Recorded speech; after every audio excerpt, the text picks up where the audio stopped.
ဒါကတော့အင်ဒိုနီးရှားရဲ့နာမည်ကြီးမြေပဲ sauce နဲ့စားရတဲ့ကောင်းညင်းပဲပြားတုပ်ဖြစ်ပါတယ်ရှင်ဒီမှာဆိုရင်မြေပဲ sauce လုပ်နေတာဖြစ်ပါတယ်ရှင်မြုပ်သီးလေးထည့်တဲ့ကြက်သွန်ပြူထည့်တယ်ပေါ့နော်စားနှဲငယ်ထည့်ပါတယ်ရှင်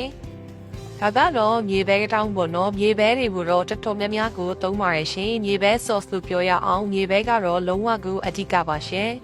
ဒီအရေးကတော့သူက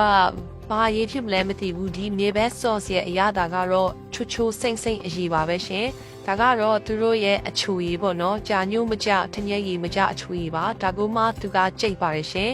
မြေပဲတောင်းတွေကိုတော့ share ကိုထည့်တာပါလုံးဝကို share စိမ့်ပြီးတော့ပြည့်နှစ်နေရပါပဲရှင်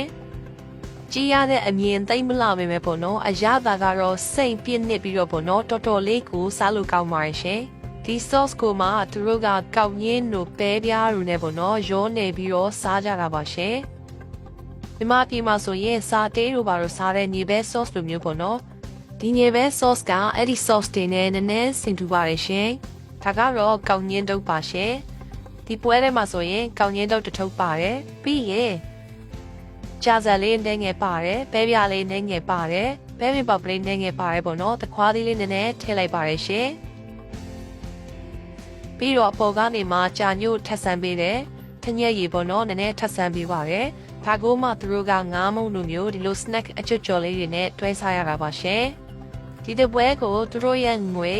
2000ရူပီယံပေးရပါတယ်ရှင်မြန်မာငွေနဲ့ဆိုရင်9000ဝန်းကျင်ပါရှင်ဒီကတော့ကောင်းရင်းနဲ့မယူချင်တာနဲ့ပေါ့နော်ပဲပြားလေးရဲ့ပဲပင်ပေါက်ကလေးရဲ့ကိုပဲညီပဲနှစ်ကလေးနဲ့ရောယူခဲ့ပါတယ်ရှင်ဒီလိုလေးနဲ့စားခဲ့ပါတယ်ရှင်ညီပဲနှစ် sauce လေးကတော်တော်လေးကိုစားလို့ကောင်းပါတယ်ရှင်